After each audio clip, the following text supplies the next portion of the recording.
So I just finished a podcast with Dave Macpherson, who's former world number 11 in doubles, had also a pretty reasonably high singles career, getting around 300 in the world, semi-final of Australian Open doubles, but he's made a huge name for himself in the coaching space and working with Bob and Mike Bryan, iconic doubles pair, and then also John Isner, and now working with Aussie Lee too. So strap yourself in. We had an amazing conversation around coaching, the art of coaching, just what it's like on the tour, some stories with some of those players, and just a lot of great insights from someone that's very experienced. We're very excited to bring this to you today. Dave, welcome. Thanks for coming today, mate. My pleasure. Appreciate it because, the boys, so Bolty and Tui, out there training at Peak Gardens. So boys are hitting some really good ball and got you in between sessions. Mate, so appreciate you coming down on a real tight schedule. Thanks a lot. Oh, it's always a pleasure to be in Adelaide, and it's the beauty of Adelaide. It doesn't take too long to get into the city. Yeah, absolutely, mate. Absolutely. So, mate, you obviously had a career yourself and an illustrious coaching career so far. So when you were on tour yourself, you were playing mainly doubles. So you got to 11 in the world in doubles, and you made a semi-final of the Australian Open.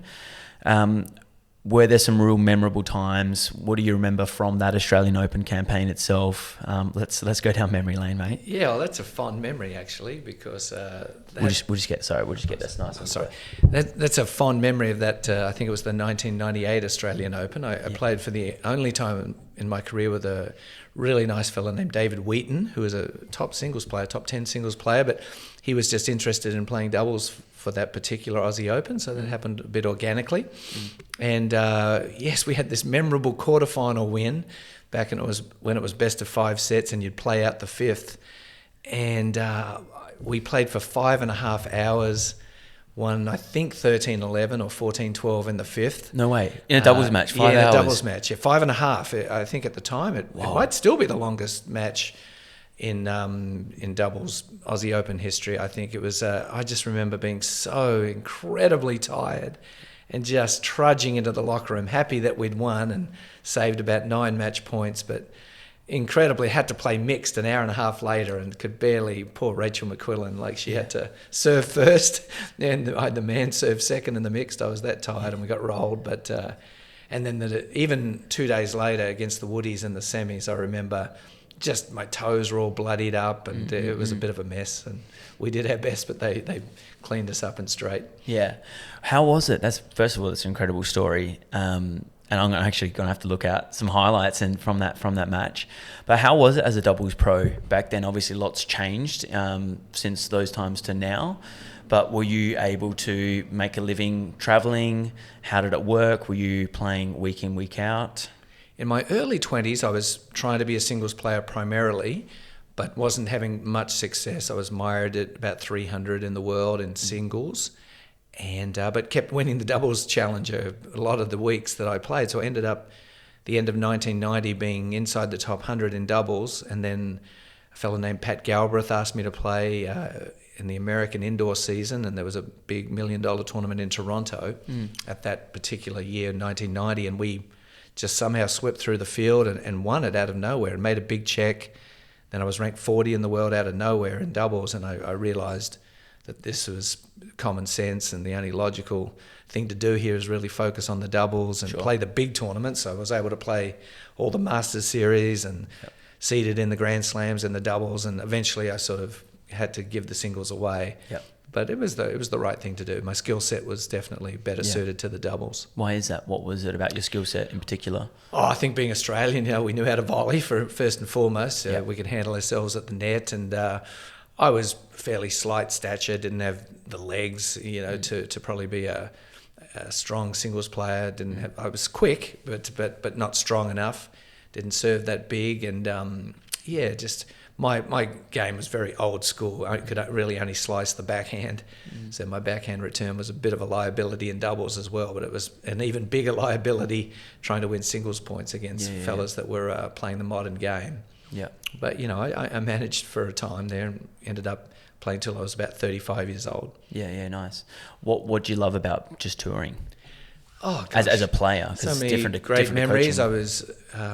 my wife and I, we got married young, and we had a little girl, Allie, and a lot of great memories of traveling around the world, and her as a little girl getting to see Australia, getting to see Paris, getting to see London, and so because we were a little family, we kind of had a nice time. It wasn't lonely for me out there at all.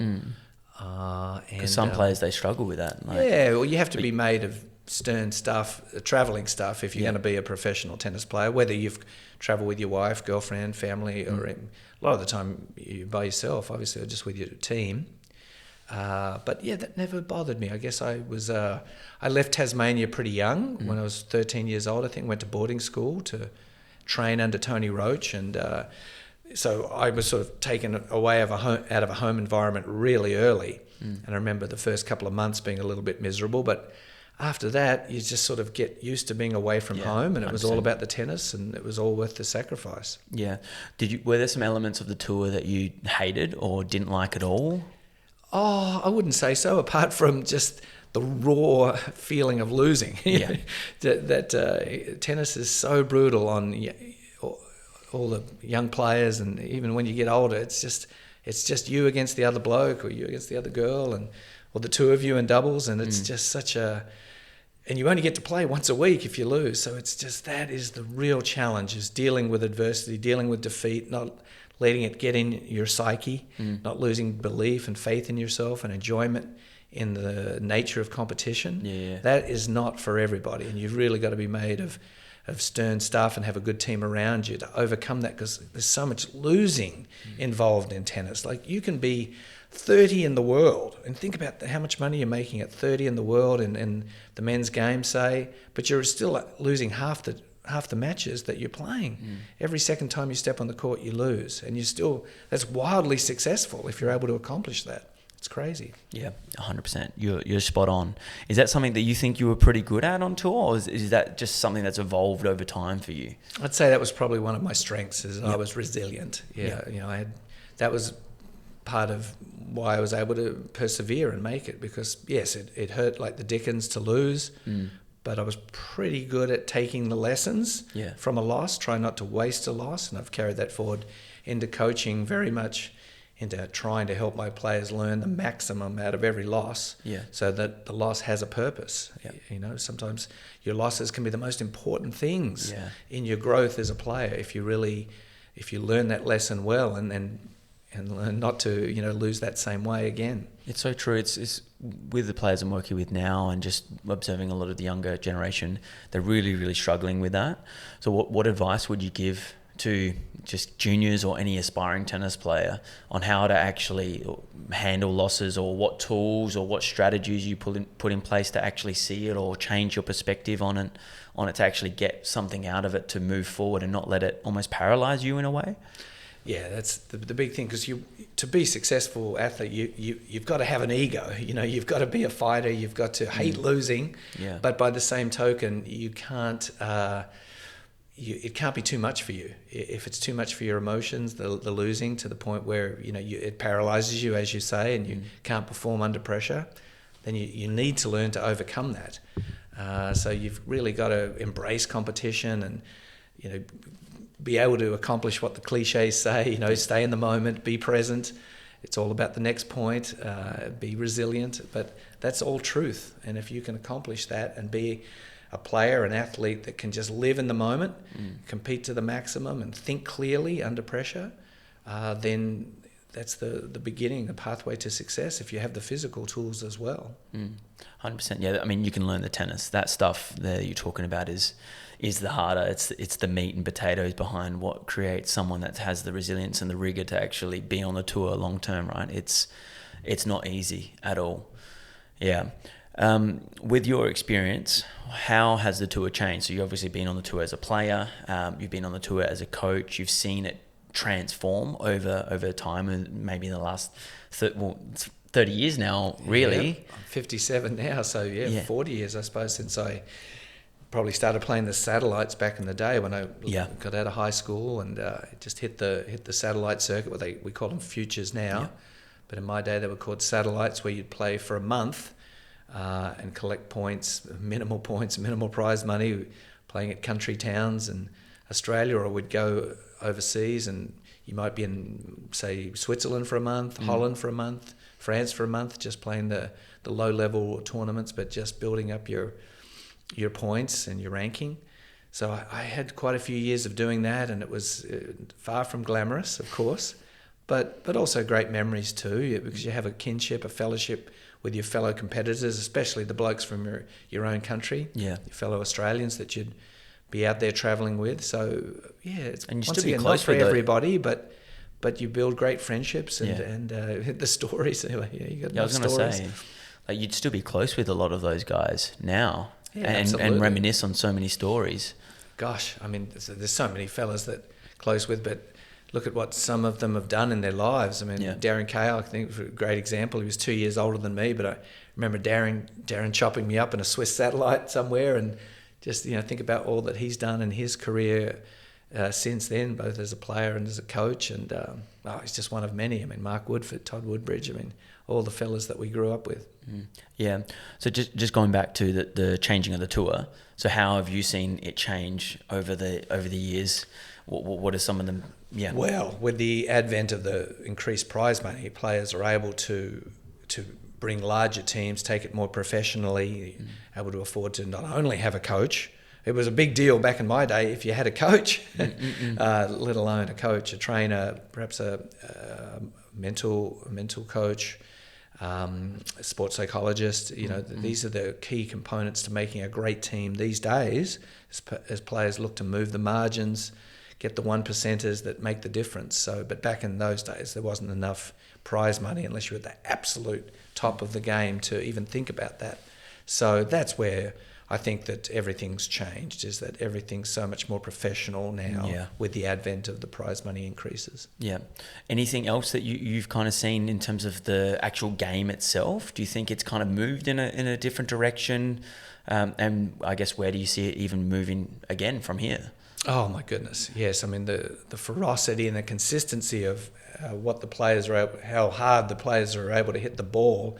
Back in my day, you sort of, with the equipment that we had and just what was played at the time, you were able to glide around the court to a certain extent, and it was more a game of just consistency.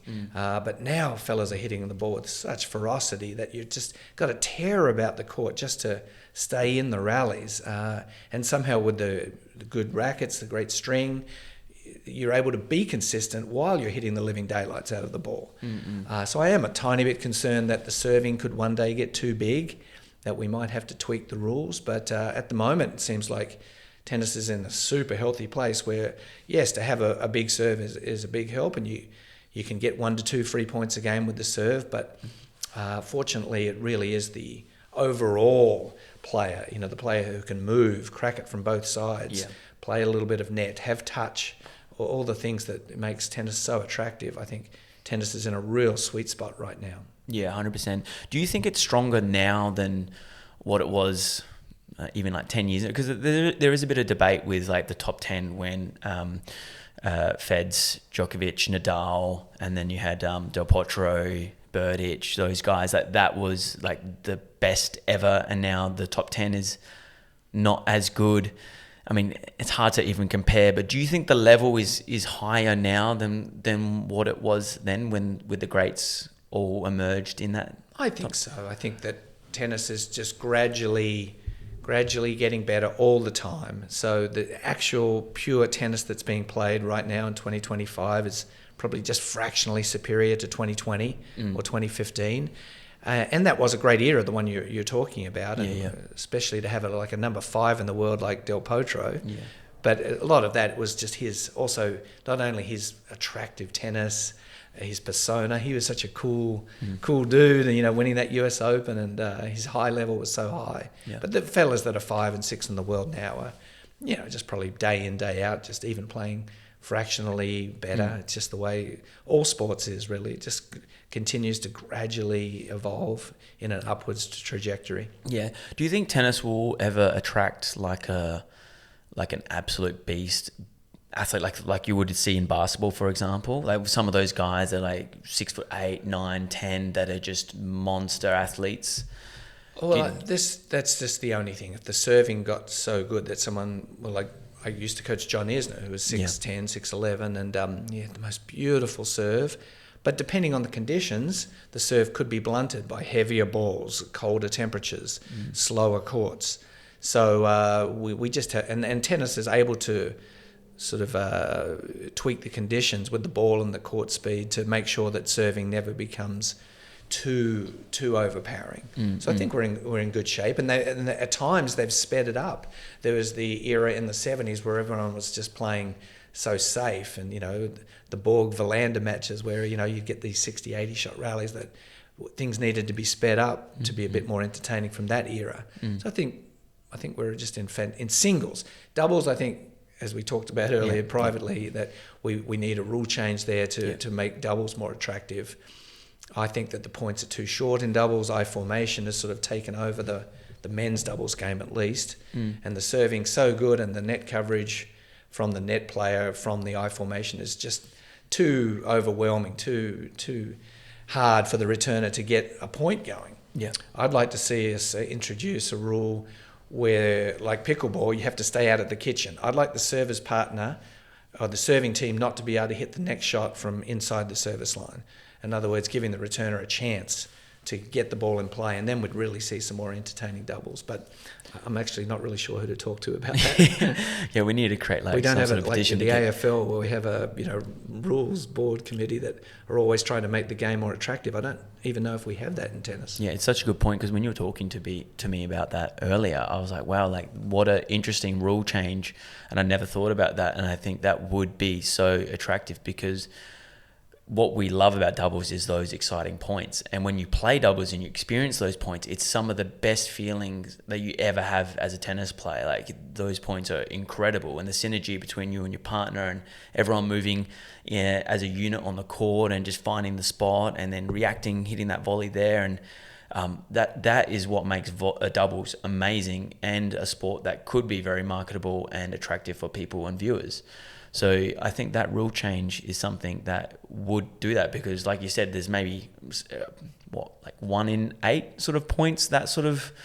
The good points are really good, but it requires an extraordinary return in the men's game. At the this may not be something that's needed for doubles in general, but the men's professional doubles game has, unfortunately, in my mind, just gotten a little bit ugly, where the serving is good, the net player is positioned so well that the returner has to pull off something spectacular just to get a point over 3 shots. And having pulling the server's partner back behind the service line would, I think, create a very interesting third shot, where you'd either possibly hit a ground stroke or a volley from the service line, which requires a lot more skill. So if the returner just was able to keep the return low, then you'd be in with a chance to win the point. So you'd see some 7, 10, 15 shot rallies, which when you've got 2-on-2 can be so attractive, as you say. Yeah, 100%.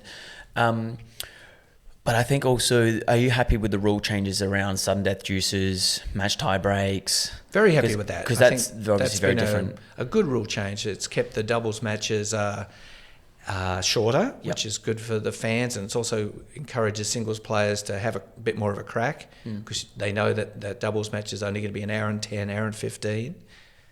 So your energy, even then, it's a big, depending on how hot a tournament it is and how deep in the tournament you go, it's a big commitment to, if you're going to play singles and doubles. If you're a real serious singles player planning on winning the tournament, there's only certain situations where it's probably worth the investment in your energy to put yourself out there on the doubles court. But the shorter the format, the sudden death, the match tiebreakers, it all sort of leads to a top 10 singles player, top 20 singles player saying, why not? It's extra reps on the court, and in certain situations so the fans get to see those entertaining players a little bit more often. Yeah, 100%.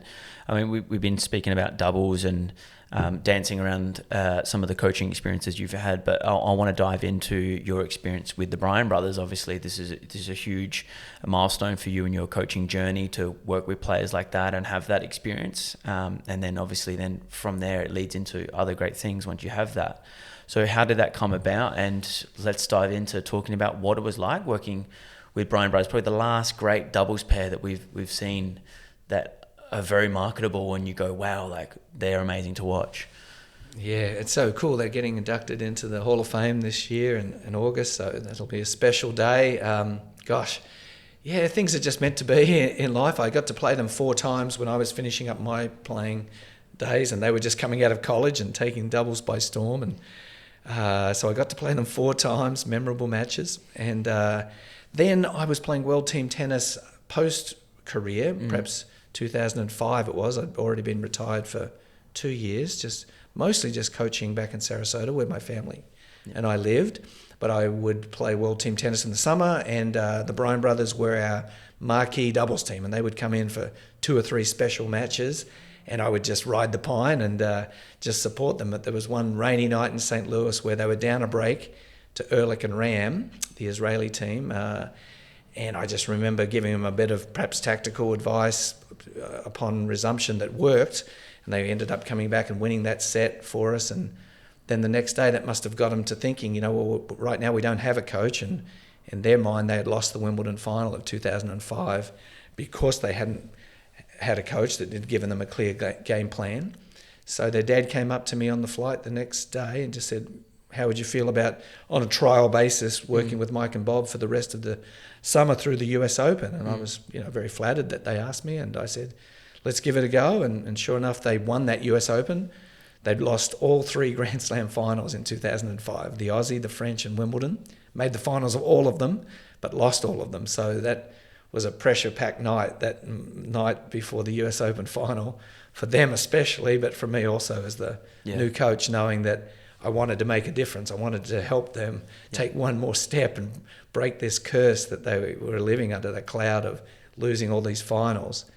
And, it was just meant to be. They came out and played a beautiful final, beat Bjorkman and Meany 6-1, 6-4, and then they were off and running. Their belief in themselves was complete, and then they started piling on the Grand Slam titles after that. Yeah, wow. What do you think you helped them with at that time? Like, was it something you can kind of put your finger on that changed, why they were able to break that curse? Well, I think in general, I perhaps brought just a little bit more tactical planning to they were very organic, and they were always an organic team. They had that twin magic about them where they didn't really talk too much in between points. They would just do everything so instinctively. Yeah. And just going on. I sort of tried to scout the opponents, give them a big point plan, like on big points, this is where I want you to serve, this is where I want you to cover, this is where I want you to return, etc., etc. So perhaps a little bit more tactical structure to their efforts, and then something like clear based on what they did really well. And they, as twin brothers, of course, they would obviously quibble and fight about and play the blame game with each other when things went wrong. So it was having sort of a coach figure there to sort of take that out of play. Look, it's my call. Like, so if it goes wrong, it's on me. It sort of helped them not get on each other's backs a little bit. And so I think that dynamic just maybe was the last little piece that they needed to get over the hump. Yeah. And how did that actually transpire after that? Like, what were the next years like? Were there some real kind of key times or memorable highs and lows there that you can recall? Oh, gosh. Working with them? The stories are just never ending. But in general, they really started to dominate doubles then from 2006 onwards, where they would win at least 2 slams a year, number 1 every year, pretty much. So it was just the expectations were high. And there were just so many incredible memories. I mean, not that there weren't some painful losses. Losing in Beijing in the semi-finals of the Olympics was tough to Federer and Wawrinka. So I'll never forget that, being such a painful loss. But then picking themselves up and winning the bronze medal the next day from a set and a break down, that was an emotional day. I really was proud of them there in Beijing. And then 4 years later, with all the pressure and expectation to win the gold as the number 1 team in the world, to come in there and not only navigate their way through the tournament, but then get to the final against Tsonga and Lodra from France, who were a fantastic grass court team, and then to just come up so big in a gold medal game, which meant so much to them. Yeah. I mean, everything's, pressure's how you perceive it. And they obviously were very proud Americans, and they wanted it so badly for their country and their, their legacy as American athletes. And they were able to play a great final, win the gold, and I'm sure that's probably the proudest that they've been of each other ever, to deal with that amount of self-imposed pressure and come up with the goods. Yeah, wow, that's huge. Especially in the Olympics when there's actually so many elite singles pairings that kind of come together that change the game compared to what a normal tournament would be in a doubles draw, for example. Well, Beijing was a great example where Roger and Stan, who didn't play a lot apart from Davis Cup, they just played an inspired semi-final, and Mike and Bob just were 1 or 2 points away from it. But yeah, oh my goodness, that's right. They had to beat Roger and Stan in 2012. Unless my memory is completely deceiving me, it was a rematch in about the third round at Wimbledon. So I'd have to, gosh, I can't believe that didn't come to mind right away. But so that's a good point that you brought up. You would play some teams that you wouldn't normally play, great singles players because they wanted a gold medal, combining like Roger and Stan did. And yes, I think that was maybe the third round or a quarter final where they were able to get revenge and win that one. That's huge. What is it like as a doubles pair playing a singles pair? Like what sort of adjustments do you need to make versus, let's say, more traditional doubles pairs?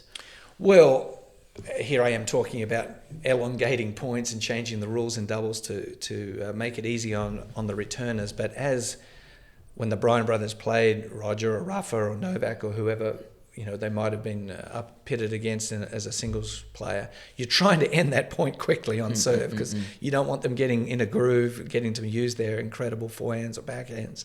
So you're trying to serve well and get the net man polishing off that volley as quickly as possible, and that's just being ruthless. And that's where being able to swarm the net and have your service partner be close to the net is critical against such a formidable ground stroker, baseliner. And then that's on the serving side of thing. And then on the return side of things, often if you were playing someone like a Djokovic in particular, and he was the net man. Like if he's the server's partner, rather than returning everything cross court back to the server, you'd actually be at the earliest opportunity trying to attack the volleys, the net game of a great singles player, just because they're not in that situation as much. Now, Rafa and Roger, obviously both had beautiful volleys, but even so, when you're standing there at the net, this is not something that you do every day in singles. You just don't stand at the net and have balls whipped at you.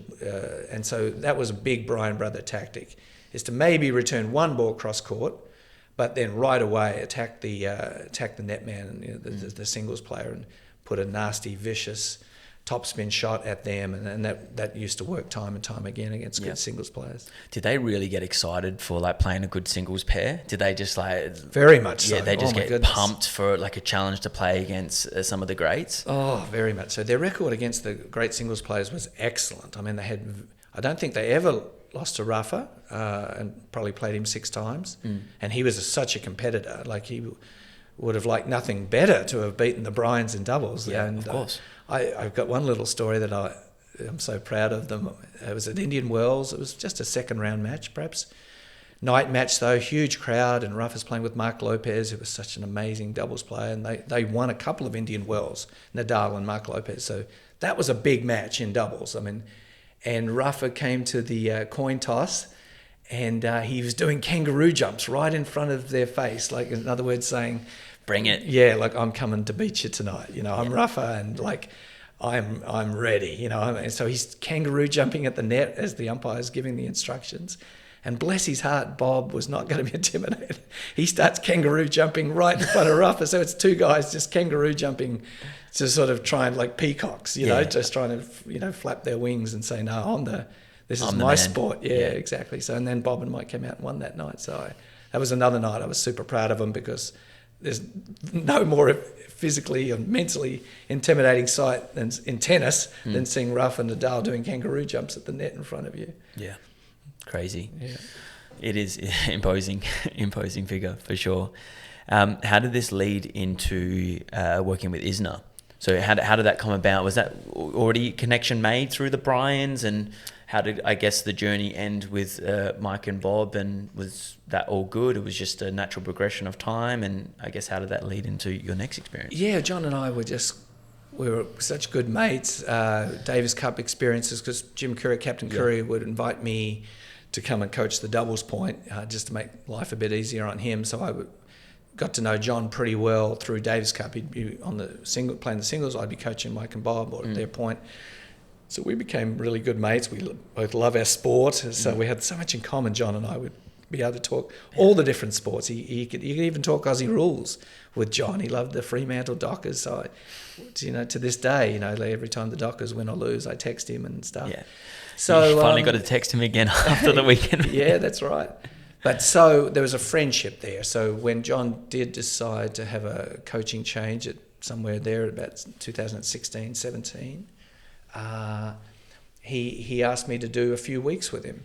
And it was actually just coincided with me stepping away from coaching Mike and Bob. We'd done 10, 12 years together, and I actually had a little stint as a college coach. I retired. I thought I was going to retire and just get off the tour and be with my girlfriend at the time and live in Washington. So John sort of, in a way, dragged me back onto the tour initially just as one of his 2 or 3 coaches. It was a shared situation, but then John and I sort of hit it off so well, we decided, and then I realised pretty quickly I did not like college coaching. Yeah. So I was like, if you'd like me full-time, let's do this. So he and I became full-time perhaps in 2017, just 1 year later. Yeah. And then Mike and Bob were still playing, and so they went to John and said, would it be okay if we shared, because they, maybe they wanted the band to get back together. So there was an amazing period in my life. 2018 was perhaps my favourite year in a way, because I was coaching John and Mike and Bob. It was incredible. I was super busy, but it was such a joy. We're all working together as a team. How did you manage that? Like, how were you doing both? Oh, well, I had a fantastic assistant, Dave Marshall, who American friend of mine that would handle Mike and Bob's duties if they clashed. Yeah. Which they occasionally did with scheduling vagaries and what have you, but we managed it brilliantly. And then the Miami of 2018 was just spectacular, because John beat Sasha to win the singles on the Saturday in the final to win his first Masters Series title, and then Mike and Bob won first, I beg your pardon, on the Saturday against Kachanov and Rublev, and then John backed it up on Sunday and beat Sasha. So that was a pretty memorable Miami of 2018. Yeah. That was super cool. And then 2018, John also had a pretty epic run to the semis. He beat a lot of good players, Tsitsipas, Raonic, and lost semis 26. Of what tournament? Wimbledon, I beg your pardon. 26-24 in the 5th to Kevin Anderson. Yes. John.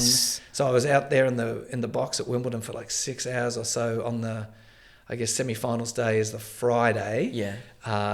So we closed it down at stumps at about 9 o'clock and lost 26-24 on the 5th. And then Mike, this was the year that Bob blew out his hip, so Mike was playing with Jack Sock. Oh, that's so right. The very next day I was back in the box for another 4.5 hours of Sock and Mike Bryan won their Wimbledon final 7-5 in the 5th.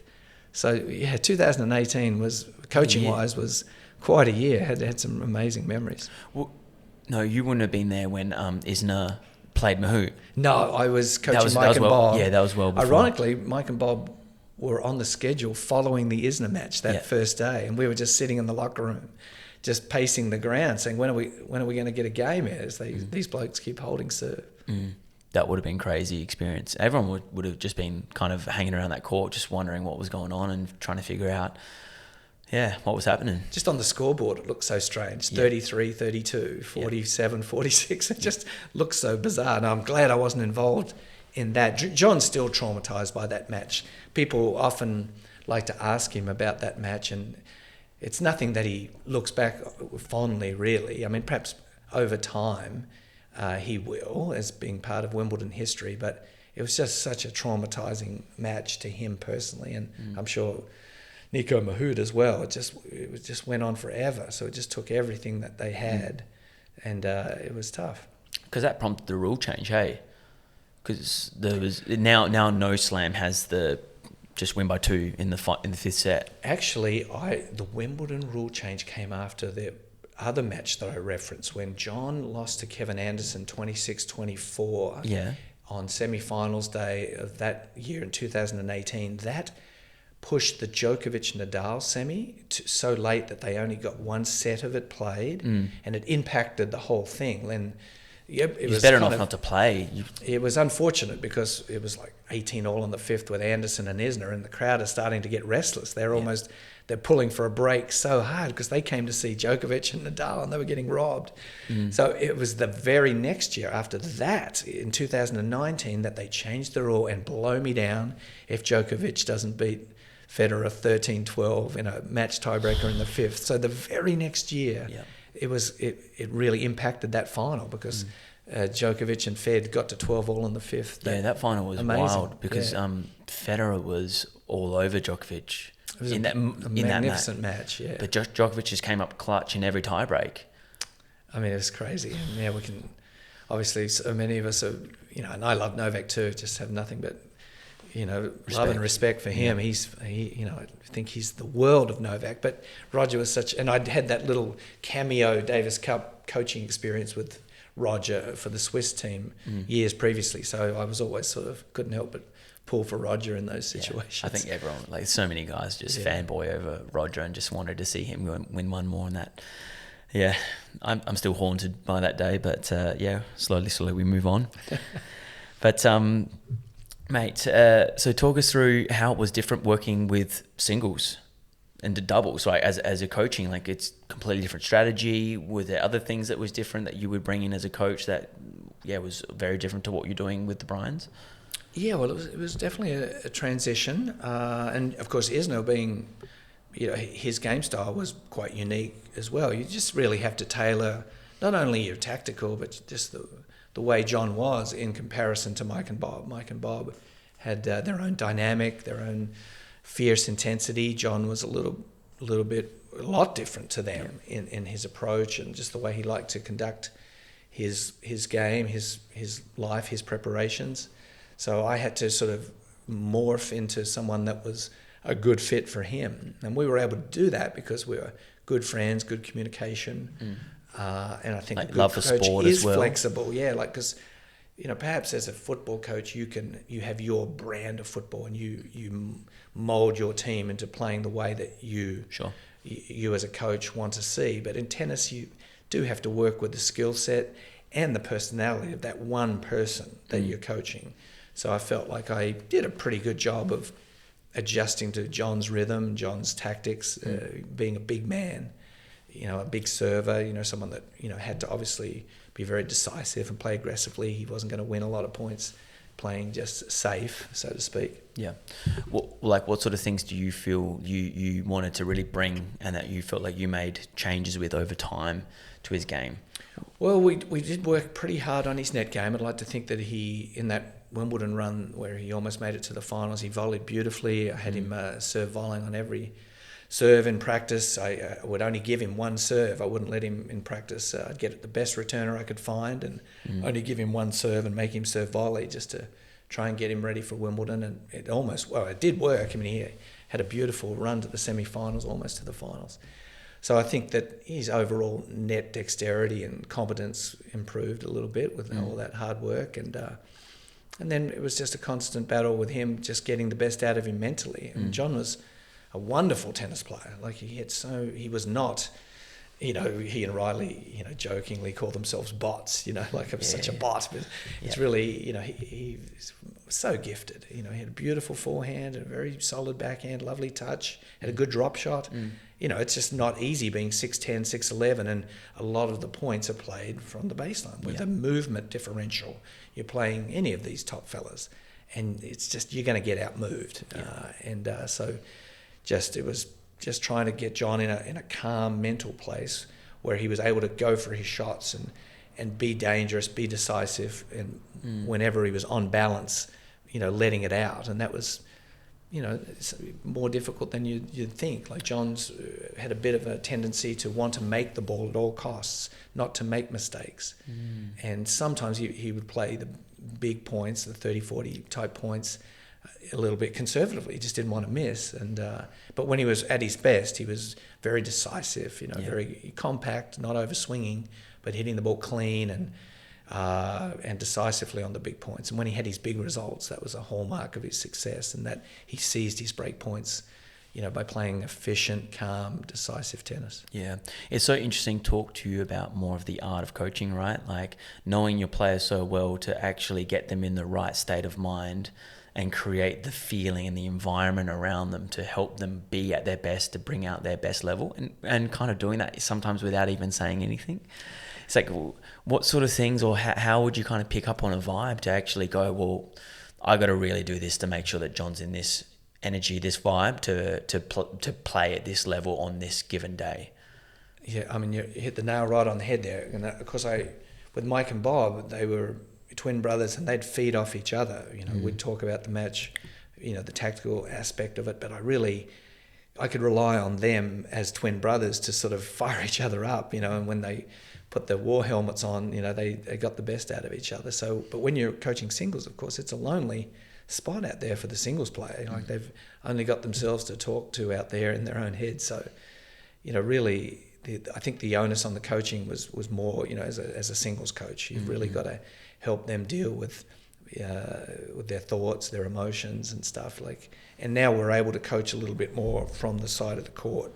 I feel like that's been a nice addition. It was nice at the Australian Open being down there with Tui and being sort of really courtside there on Margaret Court, and I'm not a chatterbox, so to speak. I'm not like talking every point, but I felt like our communication. He's amazing. He's just able to compete calmly and purposefully, but also make the most of his coaching. Like he'd just come over, or I'd motion him over if I felt like there was a little bit of a tweak or an adjustment or something that might help. So I think he and I have been a really good fit together. Yeah, 100%. Just love coaching. Yeah, there's a few things I want to dive into there. One thing I want to go back to real quick though is with your experience in doubles and coaching some of the best volleys in the world, how do you set up a training environment to actually work on transition? So I think it's an area that a lot of coaches do quite poorly, in my opinion, and it's something that I'm really working towards trying to get better but especially a bunch of my players that I feel like could benefit a lot from it, and it's going to help them win a lot of points. So how do you set up an environment? How do you kind of structure drills around just getting out, driving your weight through the volleys a lot more, rather than just focusing a lot more on what the racket's doing, which I think is just a small part of how to be a great net player? Yes, well, we had a few different drills for John, because John, perhaps that's where we made some improvements, and it was good because being friends with Mike and Bob, often I'd match up a practice together, and we'd have this game where I'd make John hit his first volley from the service line, because that's where you have to make your transition volley from. So I'd feed one into Bob and Mike, they'd rip a nasty ball at him, and he'd have to volley it from the service line and then try and win the point from there, create dexterity with the racket face, and they would try and pass him on the second ball. They'd have to hit the first one to him, but make it really difficult. And then from the service line, he could volley it anywhere in the singles court, and then they would try and pass him on the next one. So it was a tough game for John, and they would abuse him in the beginning. They'd just spin one down at his toes.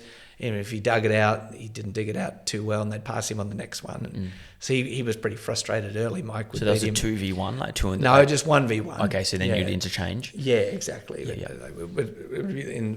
It was Mike that used to, my memories of it was Mike Bryan, would do this game with him, and Mike would just spin it at his toes. John would pop it up, then he'd pass him. And so John had to learn to make a better quality volley from the service line, improve his actual dexterity and what he could do from there, and then also improve his anticipation and his net coverage, because Mike would just pass him, and so he had to learn to shimmy and guess and anticipate and cover the net with like a Pat Rafter. What we associate Pat Cash and Pat Rafter in doing, so seemingly unpassable at sometimes. They would just be so cat-like at the net.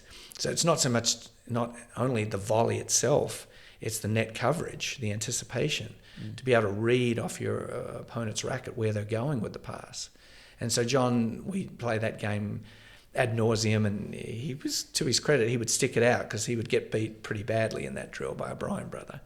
But he learnt to hold his own. He got to be a better volley because he understood that I've got to do more on impact with my racket face than just block it back.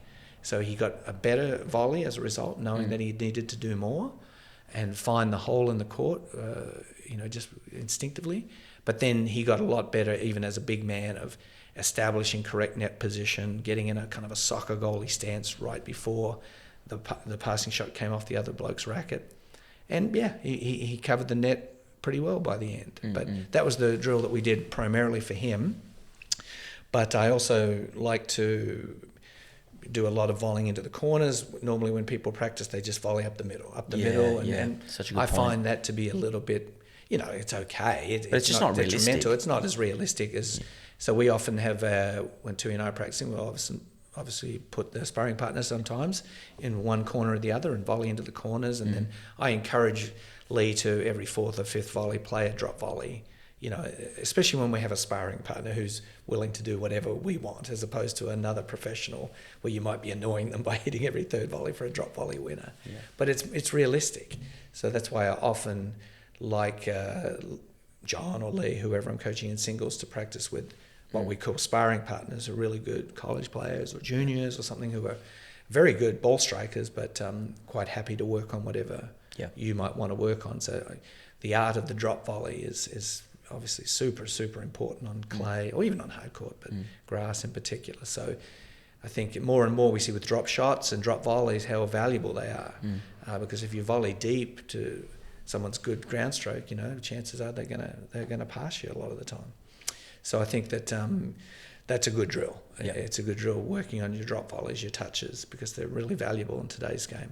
Yeah, 100%. So we spoke a little bit about Lee. How's all that going, and what do you see in him that really makes you excited about his future? Oh, so much. I mean, just every aspect of Lee is a pleasure to coach. I mean, he brings blue-collar work ethic to the courts, positivity, energy. I mean, everything that you want every single day. Never, ever shows up with anything other than just bringing 100%. Is that rare, do you think? Because you've been around. Do you think? You think? Mike and Bob are amazing. That their work ethic was just unbelievable. There was a fierceness to them because they had that twin rivalry going, and they were always trying to beat each other in every single practice. So perhaps they weren't as positive. There was a real edge to Mike and Bob's practices, but there was intensity. No, I think Lee brings intensity, but positivity as well. So it's kind of a joyous thing to be a part of. And John was very professional as well, but he was a lot bigger. You got to understand. So there were days at 6'10", 6'11", his body wouldn't cooperate as much as perhaps Mike and Bob or Lee, who are amazing athletes and ready to go every day. So and then I just love Lee's game. He's like a little mini Federer really, because he can do everything with the ball. He's got a one-handed backhand, and he's lightning fast to on his returns to be able to hit a topspin backhand return, even off first serves. Most one-handers just chip the return.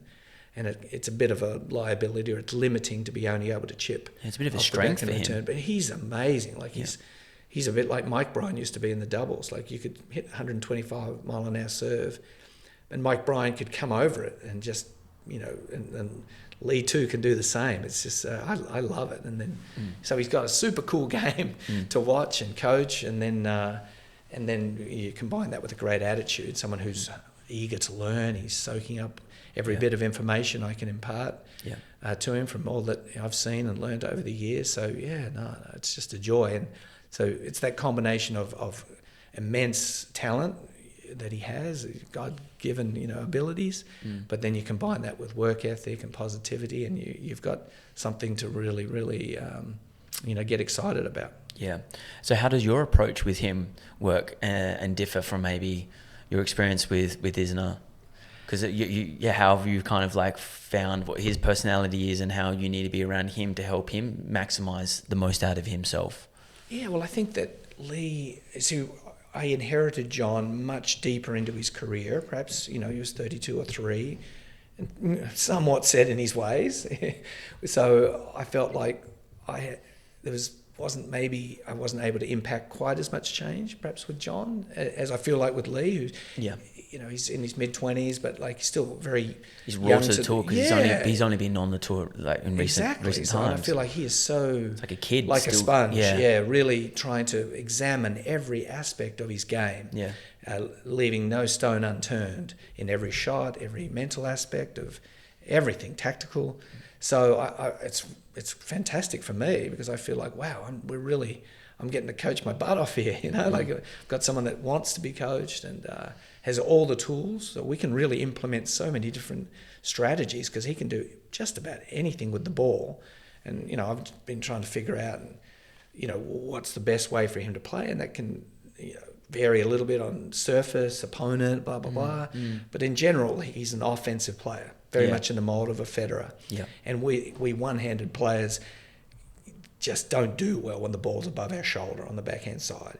So we're, I think, making great grounds of, backing his talent and making sure that we do not allow players to get the ball, as Nadal used to do to Federer, get the ball high and above his shoulder on the backhand. Like Lee just refuses to back down, and that he will take the ball early, take it on the rise, and he's got the skills to pull that off. That is not easy, and I know as a one-hander like that how tough that is. You've got to have impeccable footwork and timing and balance, and Lee's got a magnificent backhand up the line, so he can change the pattern of the cross-court. He doesn't get bogged down in just a cross-court backhand to cross-court backhand rally unnecessarily. So, he really is an offensive player, which I suppose that also, I enjoy that. I would sort of rate myself more as I'm always looking to go on the attack, be an offensive-minded coach, I suppose, as opposed to just a wear-him-down defensive coach. So that's kind of what's necessary if you want to go to the highest level, right? These days, I mean, look at Alcaraz and Sinner. They're just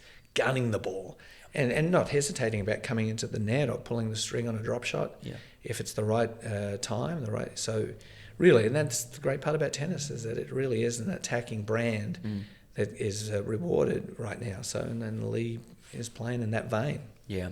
What changes do you think need to happen, or what needs to happen for him to move in a position to go top 100, top 50s? Is there some key things that you're wanting to see or need to see for him to make those grounds? Oh, probably it's starting with him trying to just get the best fundamentals on serve. Like that was perhaps the thing that I noticed the most when I started working. I think we can do better technically with the serve, so we've made some adjustments. Lots of little adjustments actually, to his elbow position, to his ball toss, to his tempo. My goodness, we've actually gradually incorporated a lot of things, borrowed, of course. From all the great servers. We're all great thieves as coaches, though. Yeah, exactly, yeah. So Bob Bryan actually, spent a bit of time with Lee and I just recently in Miami, and we found even something that he used. Like he had a very efficient ball toss, a very loose, snappy wrist, and so we're trying to bring a little Bob Bryan magic into Lee's serve, and it's looking fantastic right now. So I think that the serve is, critical. We're trying to get him to the point where he's getting close to 2 free points a game. That's a great goal to have. That wasn't the case perhaps in previous years. So that's, I think, a really important step that he's making. That he's really making big strides on becoming imposing, reliable, intimidating server.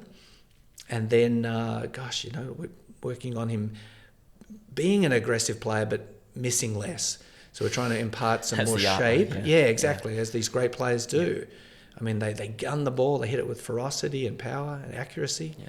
But by golly, they don't miss much. Is that just volume and intention? Like, how do you, I guess, put that to words on how...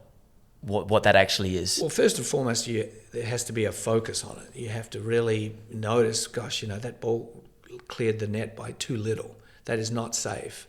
So you're trying to create safety, it's awareness. And then you talk about the technical. Okay, your footwork needs to be better. Your balance needs to be better if you're going to consistently hit the ball 9, 12 inches over the net from all situations. If you don't have the footwork, the balance, the preparation to pull that off, then you can focus on it all you like, but you won't be able to execute. Sure. So it's a combination of being aware of it, and then so much of it is footwork, so much of it is balance. Lee's got beautiful technique on both sides. So really, if he misses a shot, it's a little bit of a lack of focus, and the lack of focus will show up in the footwork. There's maybe 2 little adjustment steps that he might not take, and then he'll just hit the ball a little bit too flat and hit the tape at an inopportune time. 100%. And I feel like he's doing an amazing job of focusing on that and making sure that his footwork's impeccable, his balance is on point, and then he has the ability to clear the tape and still hit the living daylights out of it. And that's what we're trying to, that's what you see from Sinner and Alcaraz. I mean, they're just gunning the ball at every opportunity, but because they're so balanced and their footwork is so good. For them, it feels safe. Yeah, it feels safe, And I feel like... But it's their safety. He's making big strides in that as well. Like he's gunning the ball, playing very aggressively, but I think with just this more attention to detail with his balance and his preparation and his focus, like we're missing a lot less. Yeah, that's crazy. It's so interesting because the margins are so much finer and smaller, but the standards just get so much higher, and there's not much in it, right? There's so little in it.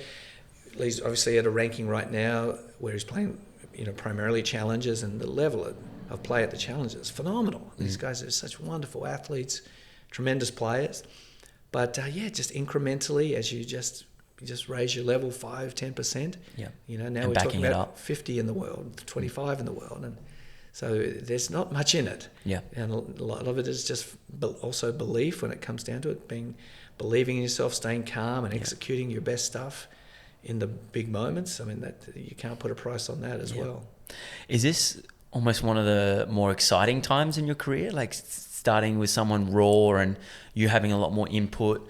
Someone that's just really eager and keen after everything you've experienced? Yeah, I'd say so. It's just come at a perfect time. I had such an amazingly long run with Mike and Bob, and then with John, who was already established. They were great years with John, and we had some good success, and we had some growth, but he was in his 30s when I did take that job. So, but this is like a whole new kind of rebirth, if you like. Someone that's sort of trying to break onto the tour, not break onto the tour, but break into the big, the big time. Yep. And he's keen, he's hungry, and he's athletically gifted. So it's super, super exciting time. Yeah, awesome. I can see the fire in the eyes, and we wish you nothing but the best, and appreciate you coming down and taking the time, because I know you're a busy man. So thanks again. Appreciate it. My pleasure, Luke.